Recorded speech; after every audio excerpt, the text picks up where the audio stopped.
Russian President Vladimir Putin has met with his military chiefs amid reports that he is seeking to launch a new wave of attacks in Ukraine. The Kremlin said he spent most of Friday at the headquarters of the special military operation. Footage showed Mr Putin flanked by Defense Minister Sergei Shoigu and Armed Forces Chief Valeriy Gerasimov. It comes amid Ukrainian claims that Moscow is preparing to launch a new offensive after a string of defeats. "We will listen to the commanders in each operational direction, and I would like to hear your proposals on our immediate and medium-term actions," Mr. Putin was seen telling military leaders in footage on state TV. Kyiv's forces have made a series of major advances in recent months, including retaking Kherson, the only major city captured by Russian forces so far, and the collapse of Moscow's forces in eastern Ukraine earlier this year saw military bosses come in for sustained criticism from pro-Kremlin media figures. General Gerasimov's presence ends rumors circulating online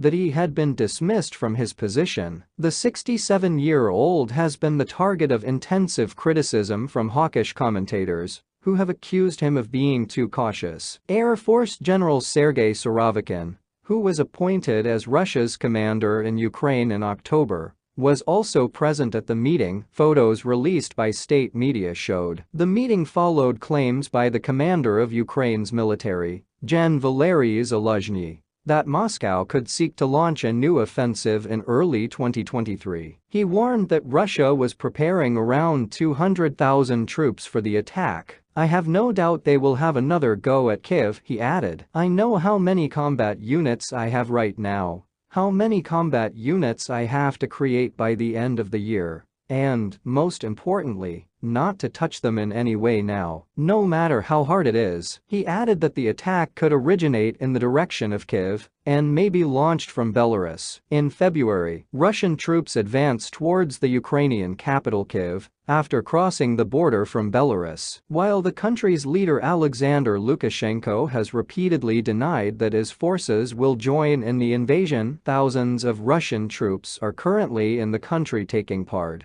in what Moscow's defense ministry called intensive combat training. But analysts have questioned Russia's ability to launch a new offensive on the Ukrainian capital, and White House spokesperson John Kirby said that U.S. intelligence officials aren't seeing any indication that there's an imminent move on Kyiv. Senior U.S. defense officials told the Reuters news agency that Russia had been forced to use decades-old ammunition with high failure rates as it burns through its supplies. They added that the rate of fire that Russia has been using its artillery and rocket ammunition could see them run out of reliable munitions by early 2023. Meanwhile, Ukrainian workers have spent much of Saturday trying to restore power supplies after a wave of Russian strikes hit the country's energy grid on Friday. Part of Kyiv remained without power, but Mayor Vitaly Klitschko said the city's metro system had restarted and the water supply had been restored. He also posted photos on Telegram of a large Christmas tree